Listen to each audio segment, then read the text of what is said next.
Hey, this is Evan Marcounts, dating coach for smart, strong, successful women, your personal trainer for love. Coming to the end of my creative break, my summer of love, spreading the joy for you today. Right now, as you're watching this, I am probably in a minivan driving from Boston to Maine. So we're going to get all sorts of lessons about compromise and communication and what it means to be in a family with your minivan for 10 straight hours. So without further ado, today we're going to be talking about 5 dating boundaries that you need to have with men. And if you enjoyed this podcast, please subscribe on Spotify, subscribe on YouTube, subscribe on Apple to get notified when new content comes out. Tell a friend. Nothing more powerful than sharing an episode with a friend that had a positive impact on you, because we talk about the most interesting things here in a way that I'm pretty sure no other dating coach does. But then again, I don't really follow any other dating coaches. So today's story is, they're real stories. We're trying to protect the innocent. Most of the material I do is about sharing stories that I learned from clients or sharing personal anecdotes where we could illustrate these dating and relationship principles based on what works and what doesn't. So the 5 dating boundaries you need to set with men are almost arbitrary. You don't need to have them tattooed on your wrist. If anything, I just really want you to understand the principles of why you need to have boundaries, which is the only way you're going to be able to have a successful relationship is if you know when to say yes and know when to say no and know how to have a conversation with someone that doesn't lead to further conflict. So today we're going to begin with boundary number 1. Respect for personal space. Respect for personal space simply means no unwanted touching. I feel like in the year 2024, we should not have to say that. But the fact that that is still a thing where men will touch you against your will, even if you're not interested, even if you say no, being able to set the boundary for no unwanted touching is something that is just at the top of every boundary list because it is your personal space. It should not be violated. There are instances where maybes have turned into yeses, but no always means no. And if a guy can't figure that out, he should have absolutely no place in your life. I don't want to spend too much time on that because that gets kind of heavy. These other boundaries, I think, are more interesting and have better stories to share. The second boundary is about the pace of the relationship. I'm thinking of a client that I have right now. We'll call her Crystal. She took my signature course, Love You. She's been in there. She was probably in there for about 3-4 months when she found a boyfriend online like I taught her to. Guy got really into her, committed to her, and then really wanted to accelerate the process. They exchanged I love yous really quickly. Suddenly they're seeing each other 6 days a week. She's got a drawer at his place. He's talking about moving in together. And mind you, these folks are dating for like 3 months or something like that. I might be getting the timeline wrong. But Crystal looked like a deer in a headlight. She'd get on a coaching call, and ostensibly she should be thrilled. She hired a dating coach, quickly whipped up herself a boyfriend who was really excited about her online. The problem is, boyfriend was not really listening to her needs. He was listening to his needs, his desires, his accelerated timetable about how to lock this thing in and get her to move in with him and just get to the next phase of life. And the problem is she wasn't comfortable with it. And she was also really uncomfortable with setting boundaries and saying something to him and pumping the brakes. I use a lot of silly metaphors, but if someone's driving 100 miles an hour, he's very likely to crash the car or miss his exit. And so I like relationships that move at a normal pace. So when you have a relationship that's moving at an unhealthy pace, even if it's natural, I'd say an unnatural pace, because I've done that. I've dove into relationships and said I love you to people I knew for 2 weeks and immediately started talking about a future. But it's a very Romeo and Juliet type thing. My clients are very often in their 50s and their 60s, and I understand the temptation to do that. If you're a single man and you're lonely and you're confused and finding this person is like finding an oasis in a desert, I can understand how you want to accelerate that process. It just doesn't have a track record of being a good idea. So I had to give my client courage. We probably had 4 straight phone calls where I had to tell her to set a boundary with him, because in my world, right, in the world of Love U, women are the CEOs and men are the interns. And the answer is no. I'm not comfortable. I'm not ready. I'm enjoying being your girlfriend. But I don't want to spend 6 nights a week with you. I don't want to feel pressure to have to move into you. I don't want to feel guilt that I'm not ready for it. This is something that people do over the course of 2 years. This is the conversation she's got to be able to have. If she doesn't, she gets steamrolled, and then she might discover she's in a relationship with a guy who's tone deaf to her needs and is controlling. And that's a harder relationship to extricate yourself from. So setting these boundaries about the pace of the relationship, whether it's about when you have sex or when you say I love you or when you move in together, these matter a lot. Two people kind of have to be on the same page, and beware of any guy who is content when his needs are met and your needs are not. Third dating boundary you need to have with men, communication preferences.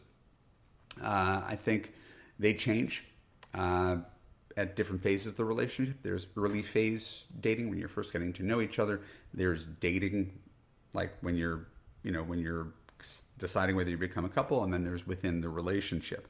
I always like to share the story of my wife. We talk about communication preferences. I'm a pretty high communication guy. But as an entrepreneur, I would get into the office and I'd put my head down and I'd work. And this is early phases of my career, 15, 20 years ago. My girlfriend at the time, we were dating for, X number of months. And she would call me at 5 o'clock every day when she got off of work just to want to chat. And I would always pick up the phone. I'd be very grumbly, like, don't bother me, I'm still working. I was not very self-aware nor very pleasant. But it was mostly, I'm still focused on work. Can we talk later? And I was like, I was just doing the typical guy thing. Like, some days I don't have anything to say. And she said, listen, you're my boyfriend. I want to feel connected to you. I don't need like a whole long thing. We only see each other 2-3 times a week. You work from home, I work from home. So 2-3 times a week is perfectly good. But since you're my boyfriend, I want to hear from you every day. So even if you're working until midnight before you look up, just give me a call. I'm a night owl. Give me a call before you go to bed just to say goodnight. And maybe we talk for 30 seconds or maybe we talk for an hour, but I just want to hear from my boyfriend every day. Could you do that for me? And I was like, okay. Sure enough. Secret to our relationship, right? She told me what she needed as a woman. It was a very reasonable request. I was able to deliver the request. That was her setting a boundary instead of me saying, I only need to talk to you once a week to be cool, whatever stupid, selfish thing that I could have been thinking. People need more touch. People need more reassurance. And you can't be afraid when he's in a relationship with you of establishing that boundary. You can't really ask too much of a guy that you've gone out with twice. You can't tell him how to treat you because he's not your boyfriend. But when a guy's bought in, you should absolutely be able to make a reasonable request and expect that he's going to honor that request. When it comes to how often you communicate. And this is my story. So this was phone calls. It was not texting. Texting is fine. If you're perfectly content with texting, go on with your bad self. I don't think texting is a relationship. And if you're content with it, then he texts you once a day. Hey, babe, thinking of you, and you're fine with it. That's cool by me. I really like the thing that we established, even if it is a little bit old school.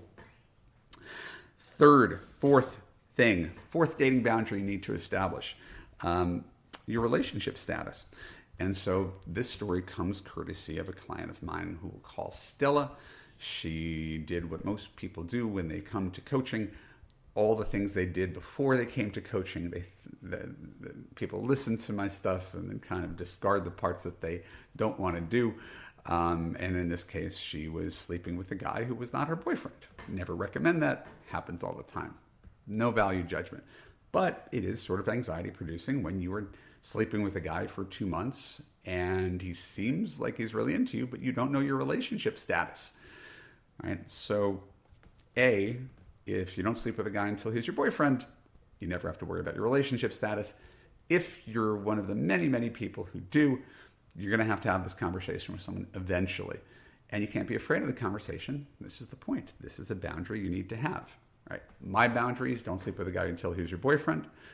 Her boundary had to be like, hey, like, she's seeing this guy in a moment where they're together. She had to put it on the line and be like, so I'm assuming we're boyfriend, girlfriend, or just kind of throwing that out there. When I introduce you to other people, what do we call it? Getting the label is actually really important, because what you don't want to be is nothing. The person he's seeing, the person he introduces his parties as my friend, right? And you've established this situationship thing, but by not having a definition before you became a sexual couple, now he's got sort of free reign, and you're sort of waiting for it to turn around, and he's got no incentive to renegotiate that contract. You are the situationship. You're the friends with benefits. You negotiated those terms. So I had to nudge my client into discussing with the guy who was acting like her boyfriend, just making sure that indeed that was the working title: boyfriend, girlfriend, exploring the possibility of a future together, which made her feel much safer, right? But left to her own devices without coaching, she probably wouldn't have done it. She would have just kept seeing him and wondering and hoping, which is a pretty powerless place to be. Finally, fifth dating boundary you need to have with men: it's about time and attention. And this is hard because there's no one way to have a relationship. It is perfectly viable for two people, especially busy adults, to be content in a relationship which is basically seeing each other for dinner and having sex on Friday night, because he's a single dad and she's a single mom, and they're both really hard and they got work and responsibilities. And if that's all you can muster for a relationship and you're both fine with it, once again, there's never any value judgment. The problem is those relationships, because there's not as much buy-in, sustained interaction, it's mostly the equivalent of a casual relationship, don't have great legs. They don't always have great futures because they both have so little to give. So I'm not decrying people who make that choice. But the problem is when there's a really big gap between what two people want. And in my case, my clients are the women, and they accept this. So he wants the relationship, which is long distance, and he flies in once a month, and he'll call you a couple nights a week. And she's looking for something where there's a little bit of momentum and they could see each other a lot more. In fact, they spend whole weekends together consecutively. And she's, once again, not content, but he's content, right? Or the vice versa. It was the relationship we're talking about earlier, where the guy wanted to spend 6 days a week with my client, and she thought that was a little much. So just being able to communicate what your needs are in a non-attacking, non-judgmental way, and you're basically saying, these are my terms. It's not standoffish. It is the kind of thing where if you put your cards on the table and you realize these don't play well together, you might discover you're incompatible, which is better than trying to continue to have a relationship where you're ignoring your incompatibilities. All right. You know, we talked about time and attention, but we could go back to the relationship status one. If early in the relationship, the guy says, I never want to get married, and you do, there is no further discussion that needs to be had, right? The only reason you're having that discussion is because you really like him and you sort of hope that he changes his mind. And if you're working with me, we don't do that. We don't try to change men's minds. We assume that what he's telling you is the truth. The guy who says he doesn't want a serious commitment, indeed doesn't want a serious commitment. And if you invest 2 years of your life trying to convince him he's wrong, you'll probably never get those 2 years back, and you're not going to get your commitment. So just being able to share these things as they come up, instead of sweeping them under the rug or hoping to go away or avoiding an uncomfortable conversation. There are a lot of women out there who are people pleasers. That can be a good thing, but not at the expense of not pleasing yourself. And so just take these boundaries: respect for personal space, pace of the relationship, communication preferences, relationship status, and time and attention, and make sure in your relationship that you are getting your needs met and you're communicating them to your partner, who hears you, wants to please you and can honor these needs. Because if he can't, he's revealing that he's not your guy, and that's okay. Lots of fish in the sea. Little housekeeping before we go. As I said, I'm on my creative break during the summer. When I get back, I would like to see your feedback on what I'm doing. I'm taking a survey. If you go to evanmarkkatz.com/survey, I'll bribe you with a free gift just for taking the survey. But B, I really want to know what you're thinking. I want to know who else you're following online. I want to know what you're struggling with in your love life. I want to know what kind of offerings and coaching packages would be most suitable to you. I really want to be like a good husband. I want to be really responsive to your needs. And the only way I can know your needs is if you tell me what your needs are. So if you listen to the Love You podcast, please go to evanmarkkatz.com/survey. Share your answers in full. Click on the button at the bottom, put in your name, and we will give you 3 hours of recorded coaching calls that will help you understand men and make better dating and relationship choices. Because again, my job is to support you and get you the love that you deserve. It doesn't happen just by listening to podcasts or watching videos. It's good for the brain, makes you think. At the end of the day, we have to put these ideas into practice. So I hope you enjoyed today's content. If you want to make this a reality, not just more theory, and you want help finding a quality relationship-oriented man who loves you and respects you and treats you the way you deserve and respects your boundaries, go to evanmarkkatz.com/now. I will be back, as I said, in a week. You can book a time on my calendar. We'll get on the phone for an hour. I'll listen to your story, figure out a custom solution for you, and enroll you in coaching. Thank you so much for your time. Thank you so much for your attention. Once again, if you enjoyed this episode, follow us on Spotify, Apple, Instagram, subscribe, tell your friends, leave us a positive review. We haven't gotten one of those in a while. A positive review would mean the world to me for when I come home from my trip.